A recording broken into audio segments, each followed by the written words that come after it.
Hello, I'm Mantastic and Fantastic, and today I'm going to be reviewing the Early Harvest Godfest that features the Chinese Celestials, Indian 2, Mechanical 1, as well as Japanese 2 Pantheons. So, as with any Godfest, you should take anything I say with a grain of salt because cards that may help me may not help you, and vice versa. What you should roll for is based off your own monster box, so use your own judgment, and I'm mostly going to be here trying to showcase and highlight what are the pros and cons of the various featured Pantheon monsters.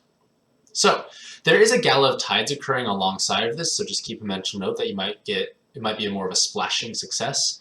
So, the Chinese Celestials, as like an overarching pantheon, they are one of the oldest ones in Puzzle and Dragons, and because of their age, they are a bit lackluster, mostly because of the fact that they are less relevant today, because right now, currently the Heart Cross meta is the strongest, and none of their actives actually generate Heart Orbs. So you can't use them on those teams, so you have to look towards either monocolor teams because they do produce tricolor board changers. So if you're okay with that, they're a strong pantheon. Like if you're playing, say, your Lucifer team, or now the new Krishna team, so on and so forth, these cards have tremendous value. Furthermore, they can be inherited onto different color teams because, for instance, Leyland makes fire, light, and wood. So you can easily inherit her active onto a mono wood team and you'll be fine because it does generate those wood orbs. On the other hand, the Japanese 2 Pantheon is actually quite powerful because they are new and they've basically just received these new evolutions, new awoken evolutions within the past month or past couple of days even. And these evolutions give interesting leader skills, and I say interesting because they're relatively novel and unique compared to other cards available. It's not going to be game-breaking in the sense that they're the strongest cards out there, but they are quite powerful and they're fun to play. And they also have quite unique actives, so they're worth pursuing because they offer utility and variety that you can't necessarily acquire otherwise. The Godfest exclusives featured here are a bit less powerful in my opinion for day one, mostly because you have the Odins and Metatrons clogging it up, and you don't have any Kaedes or you don't have any Kaedes basically. Kaede is something that people want the most. You do have Gremory, but Kaede is a stronger role by comparison.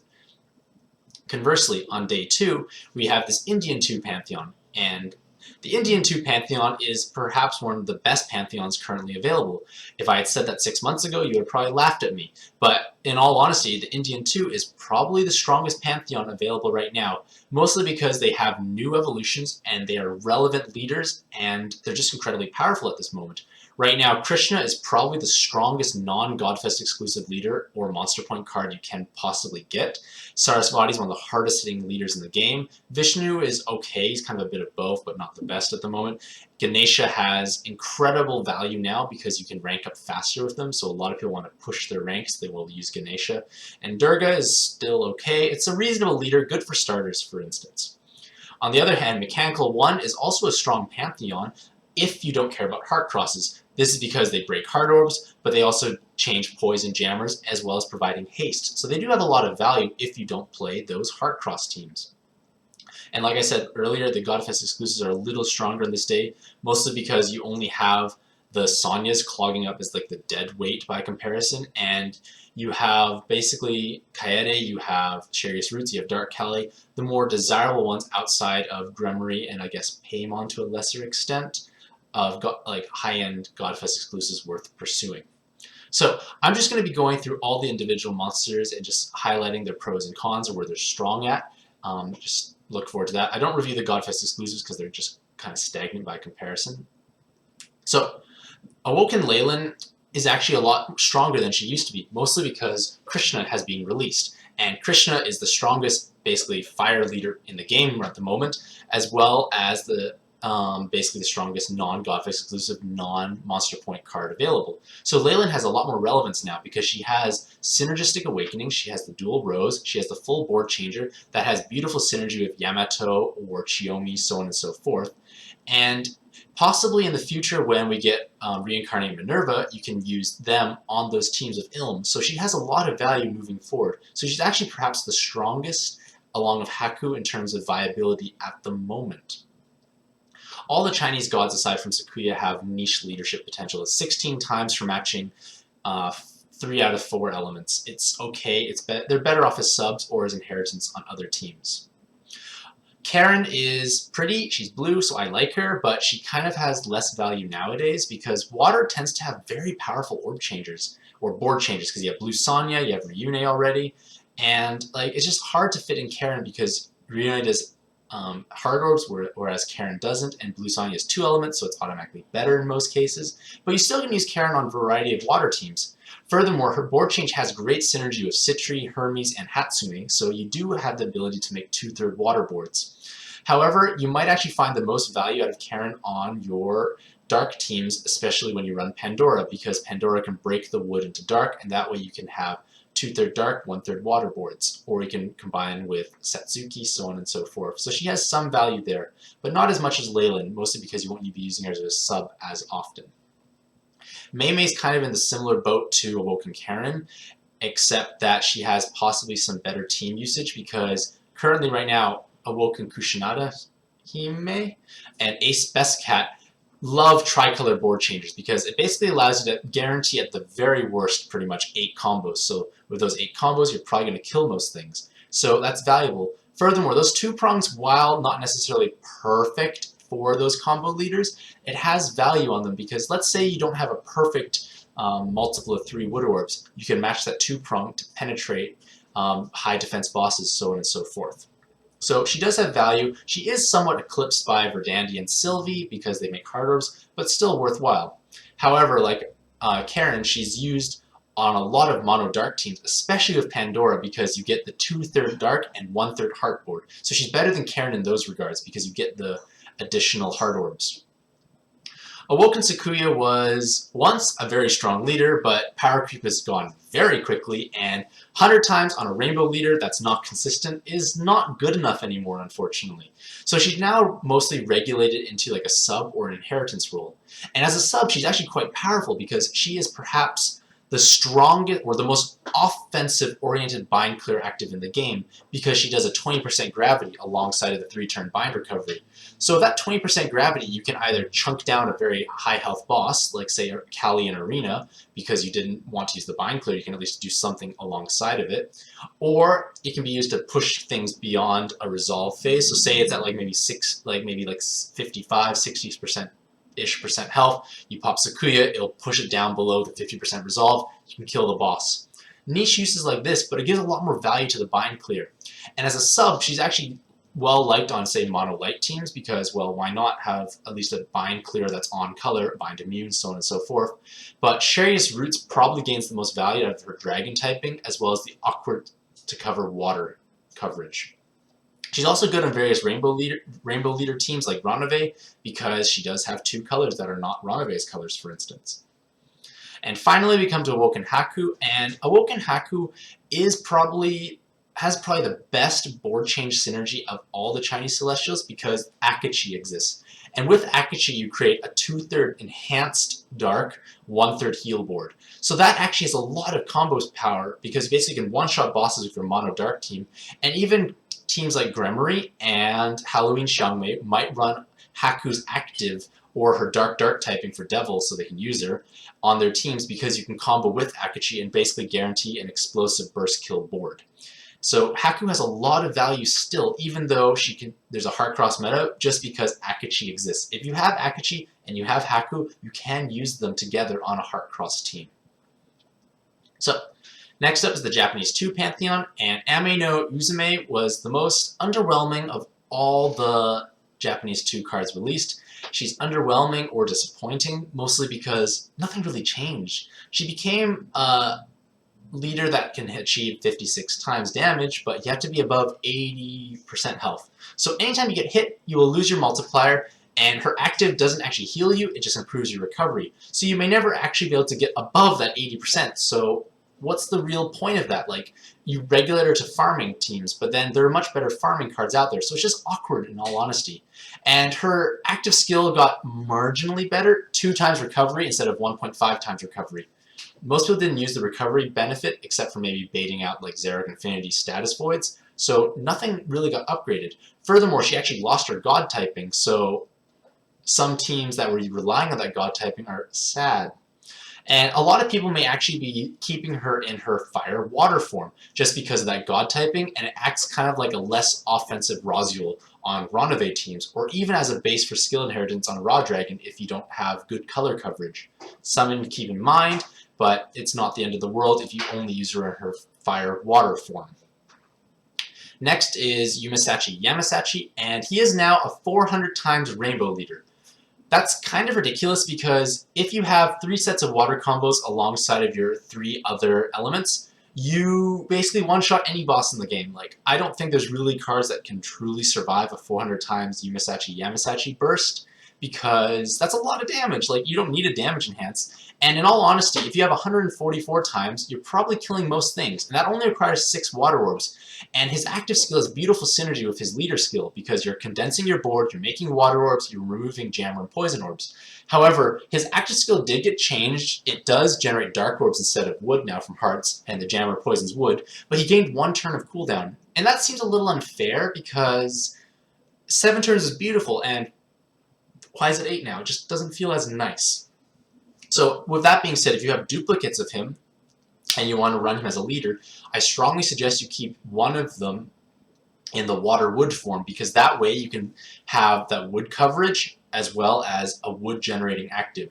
So he's still a glass cannon leader, but it's a bit more effort compared to Sarasvati, but it's very powerful and it's fun to use. Like, it's a fun playstyle, so sometimes it's good to have fun, in all honesty.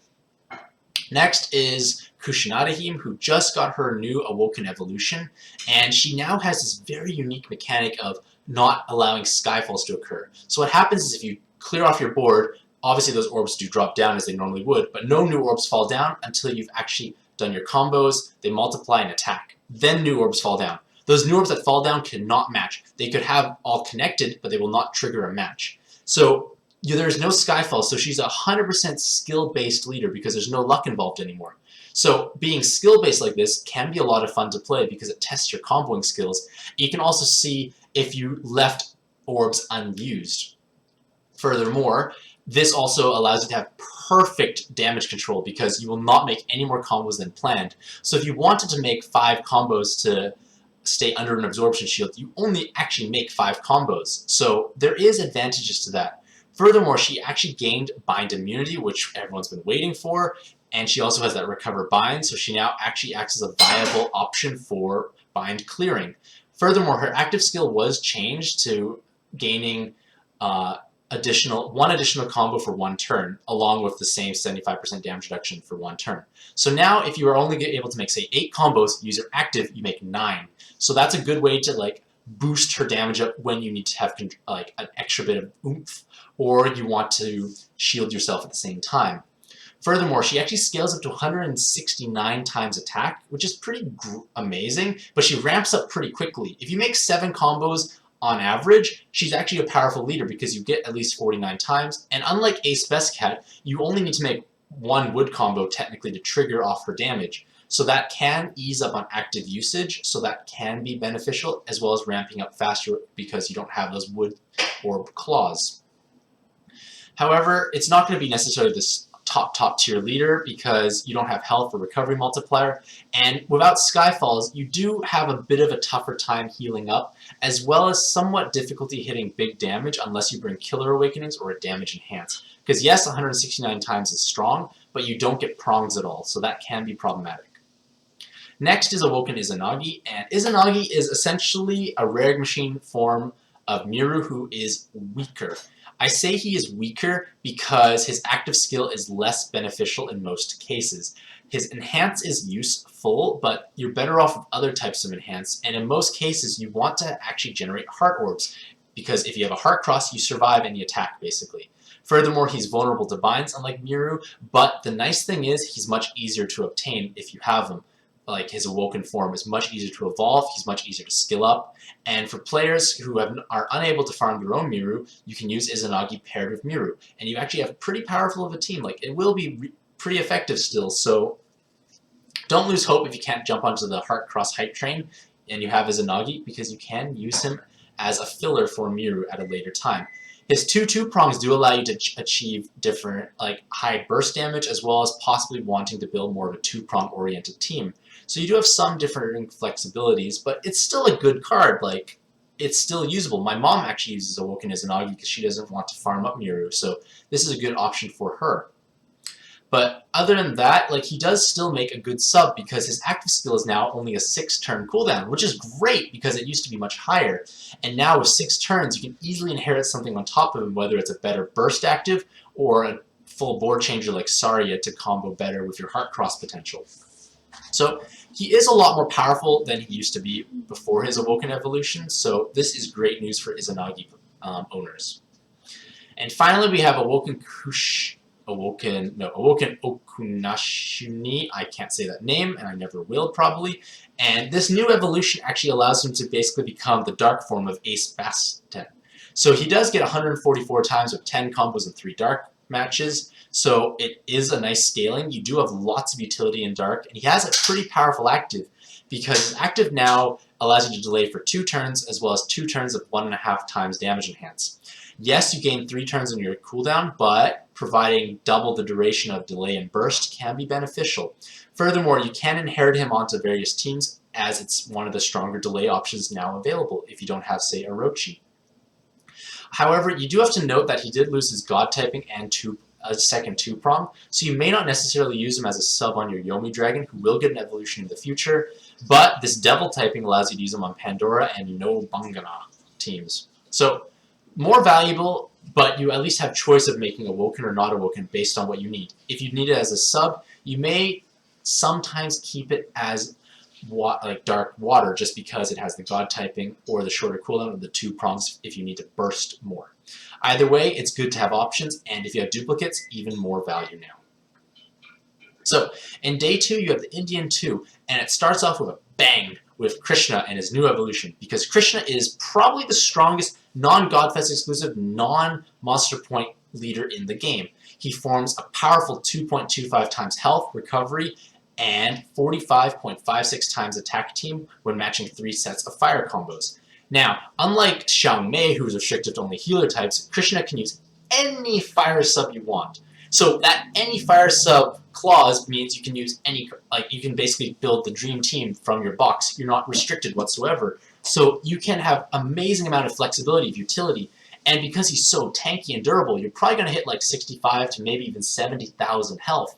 You're going to survive pretty much any non-outrageous execution hit in the game. You can actually heal up from those attacks. And you actually have basically the same defensive multiplier as Ranove, except you don't have to make a Heart Cross every turn. Furthermore, yes, 45.56 times attack may seem low, but compared to other tank teams, he's almost 3 times stronger than Lucifer, which is kind of not fair, and Lucifer is more restrictive because he can only use gods and devils. So Krishna is just amazing in every way possible. Furthermore, you can stack row enhances, and with row enhances, you can deal unbelievable damage. Like, Lucifer teams could hit very big damage, stacking 3 rows with a Akachi board. Krishna will hit 3 times harder, because he has the Erd Sonata board. So Krishna's just amazing. Furthermore, you don't have to build him like a Sarasvati team because you're tanky. You can stall things out. You don't have to always loop your Skyfalls. You can wait, you can delay, you can tank things out.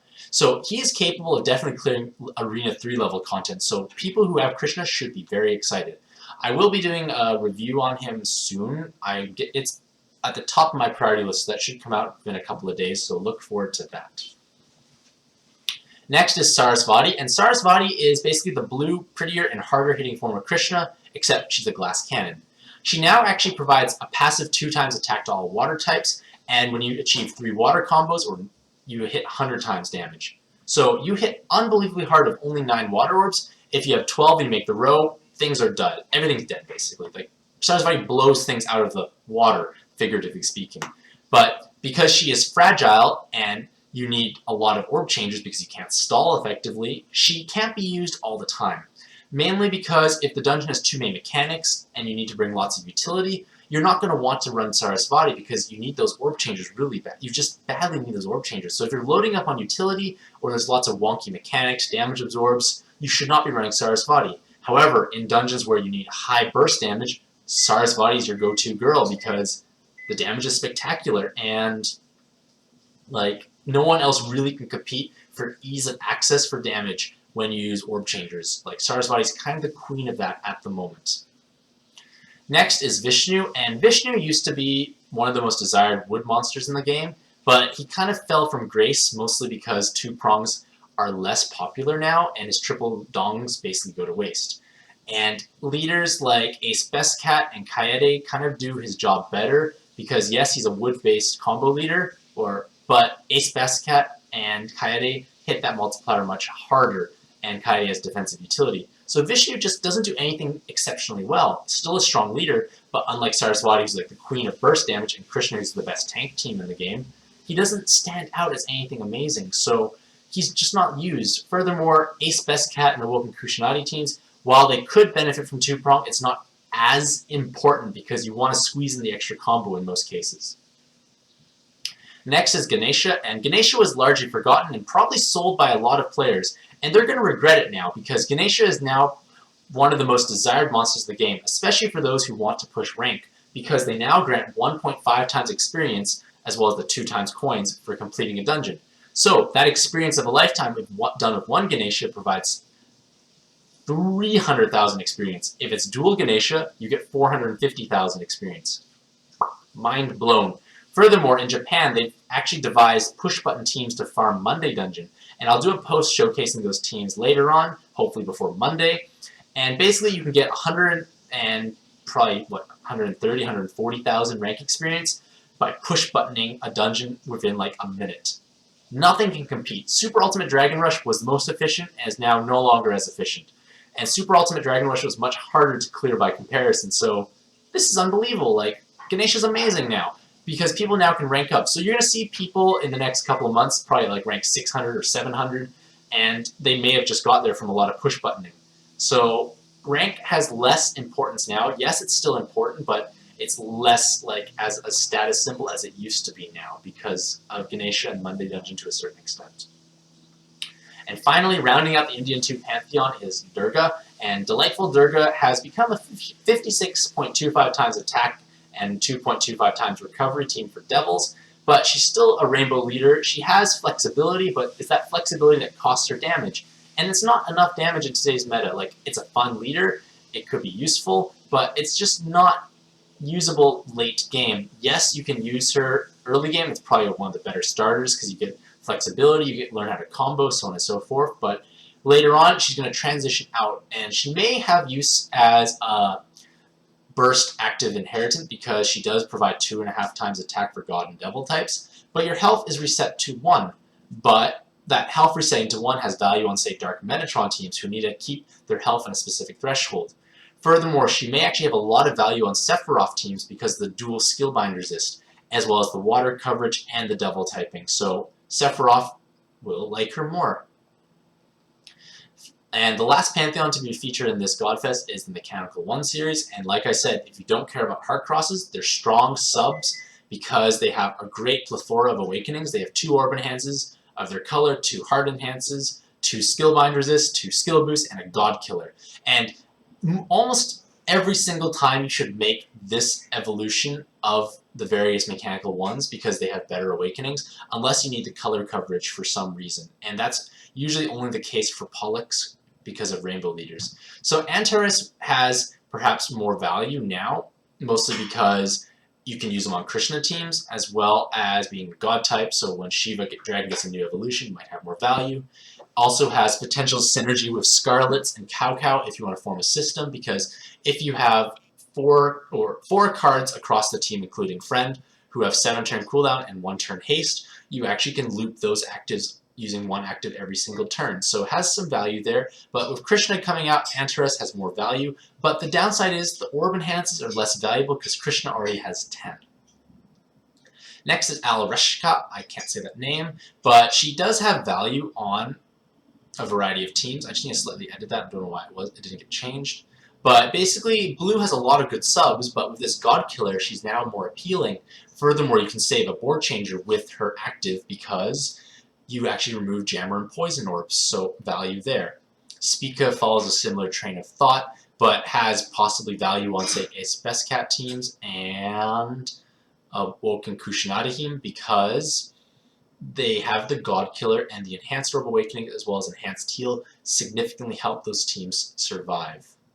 Pollux probably has the most value of any of them, mostly because on DQXU teams she fills the Dark sub-slot possibly better than Bale, if you don't play co-op especially. And it's that Dark coverage which is not mandatory but makes your life easier that makes Pollux quite desirable.